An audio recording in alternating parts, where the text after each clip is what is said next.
Ella, we need to talk about the lunchbox you made me today for work. What the heck was that thing? What do you mean? Was something wrong with it? Yeah, I guess you could say that. It seemed like a random mixture between the leftovers from last night's dinner and today's breakfast. Didn't we have fresh ingredients or something? It's been a while since I've seen a lunchbox this awful. I'd prefer if you didn't talk about the food I made you like that. You know, we're not doing so well financially these days. Of course we're going to have to tighten our belts sometimes. We can't afford luxuries like fresh ingredients every day with the state of our bank account. So you'd rather send me to work with a lunchbox fit for a homeless dude than spend a tiny bit more money on fresh ingredients? That's great, Ella. Thanks so much. Frozen food's a hell of a lot cheaper than fresh and just as tasty. Why couldn't you have used that? We're talking less than $1 per bag. It might be cheaper than fresh, but it still adds up, Peter. I'm doing what I can to make sure you have a lunchbox every day with my own money. If they're so awful, buy the ingredients yourself. Why should I have to be the one to buy my lunchbox ingredients? I hate talking about money, but if you insist on having this conversation, it's because you only bring in $1,500 a month. The two of us have to get by on that, and it's not easy. Surely understand we're barely making ends meet. Do you really think we had the luxury of fresh ingredients given the situation? I'm sure we could, if you weren't so bad with money. Some of my coworkers are married and in similar situations to us, but their lunchboxes are way better than mine. How is it fair that I have to eat a hobo lunchbox while sat at the same table as a bunch of guys eating delicious handmade sandwiches with fresh ingredients? How do you know their situations are anything like ours? 'Cause they're obviously not if they can afford that. Their wives probably work part-time or they get money from their parents or something. I think it's about time I started working. It doesn't have to be full-time. Even finding part-time work would lift a huge weight off our shoulders. Do you really want my mom on your case? It wouldn't matter if you had my back. I understand she's opposed to the idea of me finding work, and I know how strongly she believes a woman's place is in the home. But reality is reality, and we're not going to be able to keep our heads above water for much longer at this rate. Who's going to take her out shopping and to her doctor's appointments if you're out working all the time? She lives on her own. If you got a job, she wouldn't even be able to rely on you to do that anymore. I can still take her places while working a part-time job, Peter. Sure, in theory, but you know what my mom's like. She always messages out of the blue and asks you to come get her at the drop of a hat. It's better for everyone if you're able to move on short notice. Better for everyone or better for your mom? I know she can be sudden, but it's hardly ever an emergency, is it? What's the harm in having her wait a little sometimes? Don't you think asking your mom wait from time to time is a small price to pay for me having the ability to start working and bring in more money? Think about it. We could finally take the pressure off our severely overstretched finances. You make it sound so simple, but it's never gonna happen. My mom doesn't listen to a word I say. Besides, think about it. If you start working part-time, the messages are gonna start coming my way instead. She thinks a wife's place is barefoot in the kitchen, and nothing we can say or do is gonna change that. Fine, I give up. If I'm not allowed to get a part-time job, won't you at least start making more of an effort to reduce your spending? You buy things on your credit card all the time. We can't go on like this. We've been in the red for the last 6 months due to exorbitant repayments, and they're getting bigger still. What's the problem? We're still getting by, ain't we? That's only because I'm eating into the money I saved up when I was single at a rate of knots. Great. So it's just like I thought. There's no problem. If we have savings to fall back on, we're good. Good grief, Peter. Are you being serious right now? That's my money you're spending on frivolous crap. Good God, Ella. It's always my with you. We're married, damn it. We said goodbye to selfish concepts like me and mine, you and yours, the day we tied the knot. There's only us and ours, and the money in that savings account belongs to both of us. No, it really doesn't. Not only that, but that money was supposed to be there for me to fall back on in case of emergencies. You mean like the emergency we're in right now? Great. That means it's serving its purpose. No, I mean in case of things like illness and accident. The only emergency here is you, and having unrestricted access to my savings is only going to make things worse. If the idea of me working is so unconscionable, then fine, I'll accept it. But if I can't, then you at least have to keep your spending under control. Money doesn't grow on trees, and we're rapidly running out. I did get my spending under control. How many times do I gotta tell you? Jeez, woman. I only smoke 1 pack of cigs a day now. Yeah, and I wonder how much that's costing us per month. Have you never considered stopping altogether? Good one, babe. You and me both know I'd never be able to quit smoking. You just lack ingenuity, that's all. That's why you need to use your head a little more when it comes to cooking our meals and making my lunch boxes. Is that really so much to ask? I'm the one dragging myself out to the office every day, working like a dog to put food on our table. Would it really hurt you so much to show a little gratitude every now and then? You make me wonder why I even bother when you get on my case like this with your incessant nagging. Peter, is this a freaking joke? You spent $1,000 on the credit card this month. My bad. I needed a few things. You are aware you only make $1,500 a month, right? Or did you forget that minor detail? We only have $500 to get by on this month now. Chill out, babe. We'll be fine. You've always been good at making a little go a long way. Besides, managing the household budget is your job. We'll have nothing left once the rent is paid. Sure, I can make a little go a long way, but I can't do anything with nothing. What are you supposed to do now? Beats me. Use your savings? Ugh, stop this already. You have no right to use my savings as you see fit. Besides, I hardly have any left now thanks to you. How many times do I have to tell you we're barely staying afloat here? Why are you so hell-bent on living so far beyond our means? What will it take for you to realize? Do the lights have to go off? Does the landlord have to kick us out? Tell me, Peter. Ugh, jeez. Would you button it already? There's no harm in splashing out every now and then. I'm the breadwinner here. Only because I'm banned from working. I told you countless times I'm willing to get a part-time job to supplement the finances. I hate living like this, Peter. We're living from paycheck to paycheck and in mountains of debt. I'm sick of worrying that we're not going to be able to eat. I'm sick of worrying that the lights are going to go off. I'm sick of constantly dreading a phone call from the landlord saying the rent hasn't been paid. Your mom might send you a little spending money every month, but I have nothing. Between her allowance and my savings, I don't think you've bought a single thing with your own money since we got married. We promised to work together and do things as a team on our wedding day, but I feel like that all went out the window the moment we walked out of the church. It's cool, babe. I'm getting a raise next year. I've got an idea. How about you try not being so grouchy all the time? Take a chill pill and turn that frown upside down. Do not patronize me, Peter. And really, next year? Next year? What good is next year when we can barely afford to make ends meet now? Please stop this. You need to start taking care of the credit card repayments by yourself from now on. What? Don't talk silly. You know I can't do that. So why do you keep using it? No way. Surely it's not because you think you can keep relying on my savings. Of course not, babe. There you go with that silly talk again. Listen, though. Could you, stop messaging me like this while I'm at work? Here I am, working my butt off, trying to put bread on the table, and there you are. Probably sad, doing sweet FA on the sofa, doing nothing but giving me hassle and distracting me from my job. You really are the biggest pain in my ass. I wouldn't be messaging you if you didn't act like this. This is all your fault. My fault? Jeez, now I've heard it all. It's not my fault. You suck at managing the finances. You can't manage something that doesn't exist. God damn it, Ella.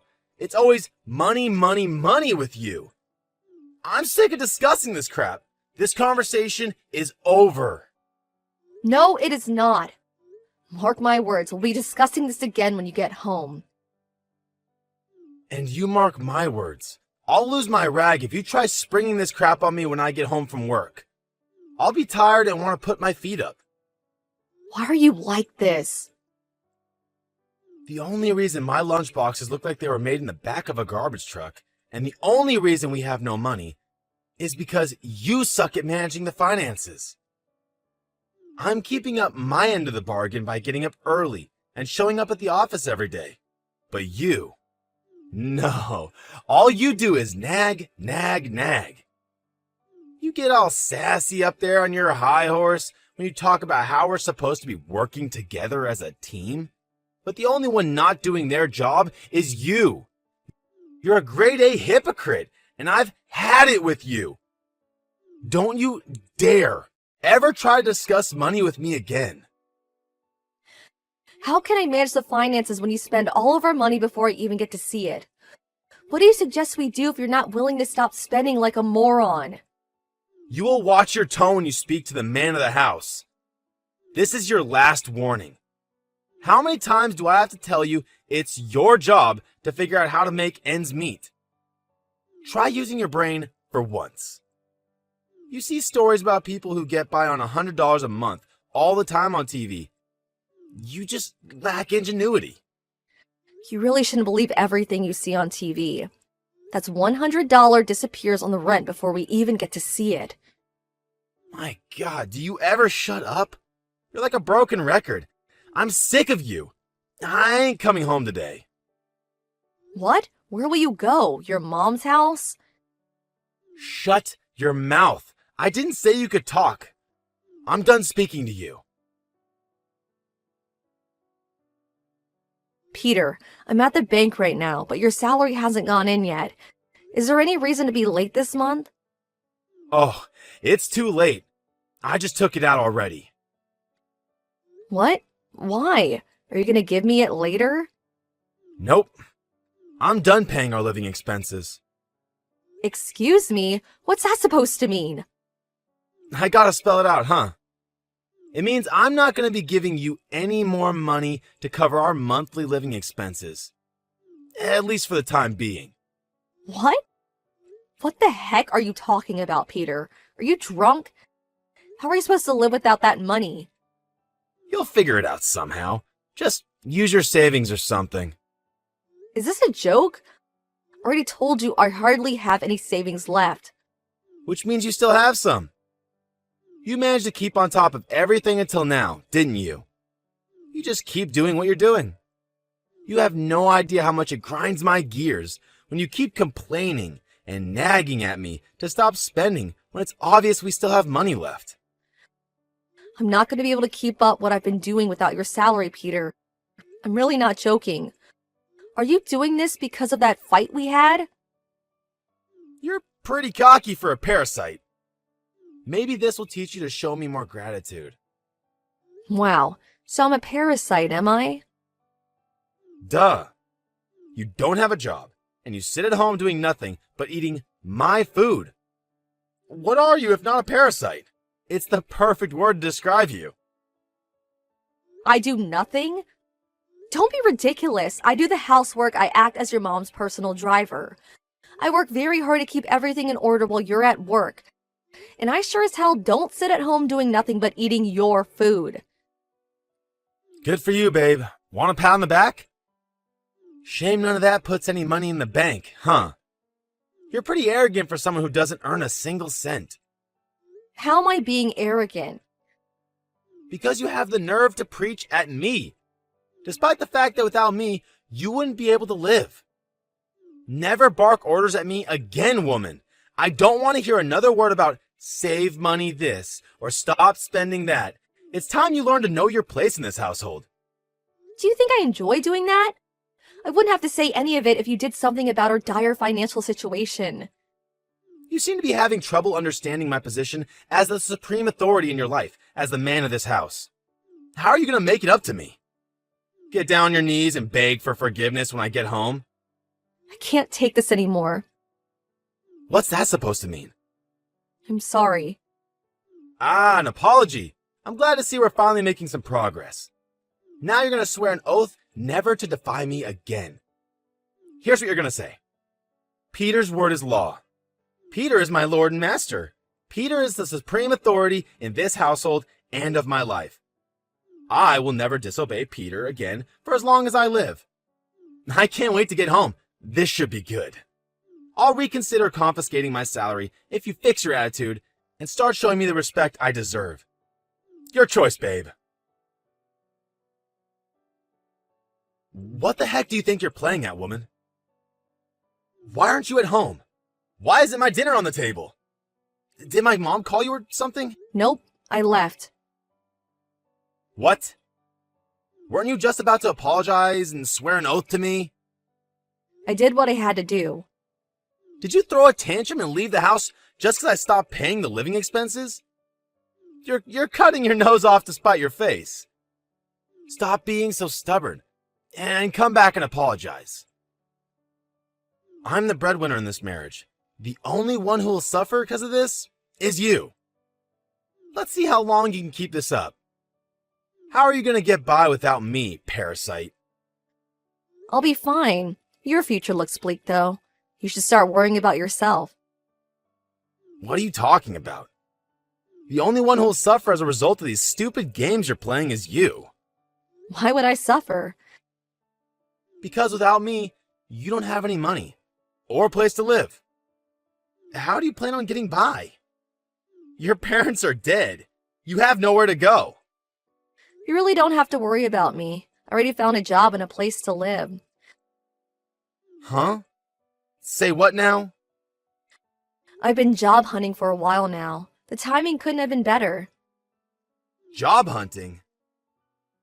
Damn it, Ella. Who the hell do you think you are? You know full well you're banned from working. I know that. That's why we're getting a divorce. A divorce? Why? Are you being serious right now? You really think I joke about something like this? You order me to make ends meet somehow despite the fact we're in the red every month. You treat my concerns with contempt and you treat me like crap. Your already frivolous spending went even further off the deep end at the moment you found out I had some savings. As if all that wasn't bad enough, you punished me with economic sanctions for being cocky when I had the nerve to try and raise my concerns with you. How can I be married to someone like that? What? Don't be silly, babe. Will you come home so we can talk about this? Sure, another time. I'll have to come over with my lawyer at some point so we can talk then. A lawyer? Why would you hire a lawyer? I just want to talk to you. I've known for a while now that any discussion with you can never be anything but a complete waste of my time, so everything will go through my lawyer from now on. Plus, we'll have to take care of splitting the assets. We don't have any shared assets, so it'll only be stuff like the household appliances and the car, but in any case, a lawyer will be essential. Whoa. Slow down, babe. You're getting a little carried away here. Let's leave all that for a while, okay? I mean, I want to talk about the divorce itself. Which part? Well, the future. What you said made me think, and I decided that if you're that worried about the finances, then maybe it wouldn't hurt for me to make a compromise or two. Oh, really? It's fine. I don't need your compromises, thanks. It's not just the finances, Peter. It's everything. I'm sick of life with you in general. We're long past the stage of talking things through and reaching a compromise. Still, springing divorce on me like this all of a sudden is just horrible. Which one of us is horrible? Surely it's you for spending thousands of dollars every month despite the fact you only make $1,500. No matter how much I try to tighten my belt and reduce our outgoings, all you did was complain. No matter how hard I tried, it was all meaningless. Like I told you, babe, my coworkers seem to get by just fine. Surely you can understand why I wouldn't want to be thought of as the only one at the office who lives like a peasant. Why do you think I offered to find work? But no, you wouldn't even let me get a part-time job because it would upset your mom and her stone-age sensibilities. To put it bluntly, this is all your fault, Peter. You made your bed, now lie in it. Fine. You can get a part-time job. Like I said, too little, too late. But what's my mom supposed to do without you? I'm busy with work. I'll never be able to take care of her like you did. Not my problem because I'm officially resigning as your wife. You have no idea how hard things were for me before we got married. She called me every 5 minutes. I need you to do this for me. I need you to drive me here. Get over here and clean my toilet. Come and scrub this dead skin off the bottoms of my feet. She'd even ask me to drive her places when she knew full well I was at work. And if I didn't answer the phone, she'd call my office. You cope with it before, you can do it again. You had it easy while we were married because you palmed everything to do with your mom off on me. But the gravy train's about to reach its final stop. Wait a sec. Are you opposed to the divorce because you don't want to go back to being your mom's errand boy? No, of course not. It's because I don't want to lose you. I've never even considered divorce. Not once. You thought you had me trapped because my parents are dead and I didn't have anywhere else to go, didn't you? You thought you could treat me however you liked because divorce wasn't an option for me. And in truth, that is why you got away with treating me like crap for so long. No, it wasn't like that at all. But you're the one who said it was. Your parents are dead. You have nowhere to go. Ella, I'm sorry. The time for apologies has passed. But you apologized to me earlier today. What was all that about? You said you were sorry. You couldn't be any more tragically misunderstood if you tried. The only reason I apologize is because I'm not going to be around to look after you anymore. That's why I apologized. Ella, is there nothing I can say to change your mind about this divorce? No, and that's entirely your fault. Besides, what's the problem? You treated me with nothing but contempt. Surely you'll be happier without me around. You won't have to put up with my nagging or preaching anymore now, right? But, I'm not good with household stuff like finance management. Oh, so are you aware on some level that it's not a walk in the park then? And yet you were happy to force it all on me and attack me whenever I try to raise any issues with you. I have no interest in being married to a guy who treats me like a piece of dirt on the bottom of his shoe. I'll be nice to you from now on, I swear. I'll cherish and respect you, babe. I'll keep my spending under control, I'll stop taking my mom's side, and I'll care for and protect you. Always. I'd rather you did all that while we were married. I'm just grateful you showed me your true colors early on. The only reason I hesitated on the divorce at first was because of all the good memories I had of the early days. But you made it easy for me by showing me what kind of person you are deep down before long. Ella, I'm sorry. Please, I can't get by on my own. Please come home. I'm begging you. I'll do anything. You don't want me back because you feel bad about how you treated me. You're just worried about yourself. No, I swear. I want you back because you're my sweetheart. I want you back because I love you. You love me? Talk is cheap, Peter. You had plenty of opportunity to show you love me, and you did no such thing. If you really loved me, I wouldn't have felt like being married to you was like being in hell. You wouldn't try and drive me to destitution and poverty as punishment for having the nerve to defy you. I'm so sorry. I'm sorry from the bottom of my heart. How many times do I have to tell you? Too little, too late.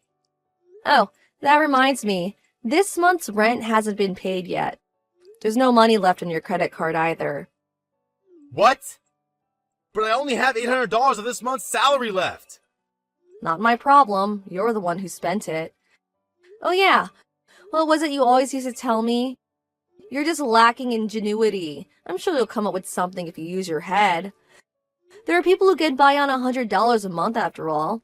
You saw it on TV, remember? Good luck. Peter barraged me with messages begging me not to go through with the divorce and take him back. But my will remained unshaken, and I threatened to take him to divorce court if he didn't willingly sign the papers. I think he knew I wasn't joking because he signed the divorce papers straight away, albeit while sobbing uncontrollably. We didn't have a single cent left in savings between us to be divided up when the assets were split. But I did get the car we bought back when we got married and half of the household appliances. Seemingly incapable of living on his own and managing his own finances, my ex-husband moved in with his mom after the divorce was finalized. Predictably, his life now consists of being her personal housemaid, and between that and work, he longer gets any time to himself. According to one of his mom's neighbors who I happen to be friends with, he seems busier, more, and depressed than he's ever been in his life. To put it bluntly, his mom is a toxic parent and a vile human being who seems to think of her son as her own personal property rather than a human being. As a result, she began confiscating entire his salary every payday the moment he moved in with her. Now he's even more destitute than he was when me and him were at our worst. He was in a similar situation with his mom back when we met, and I felt sorry for him at the time. Back then, he actually seemed like a nice person, so I wanted to be there to help and support him. But now, as a result of his despicable, domineering attitude towards me, not an ounce of that sympathy remains. Now, for all I care, he can live out the rest of his days in abject despair, a perpetual victim of his deranged mother's torment.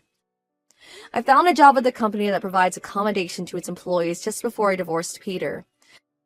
Now I'm living a happy, fulfilled, and admittedly very busy life.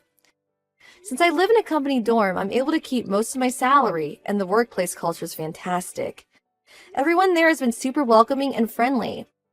It's like in the space of a few weeks, I clawed myself out of the depths of the hell of married life with Peter, and made my way into a sort of paradise. We were only married for a little less than 2 years in total, but I can tell you it felt like a lifetime. I could never buy anything I wanted for myself with the actions of my selfish husband restricting me in my every move. I felt like a prisoner, and I couldn't be happier to have escaped. Since finding freedom, I buy myself whatever I want, whenever I want, and it feels great. Obviously, I can't keep this up forever, but for the time being, I think a little retail therapy with my own hard-earned money is just what I need. To tell you the truth, I'm not thinking about another relationship yet because the last one left me feeling so burned out.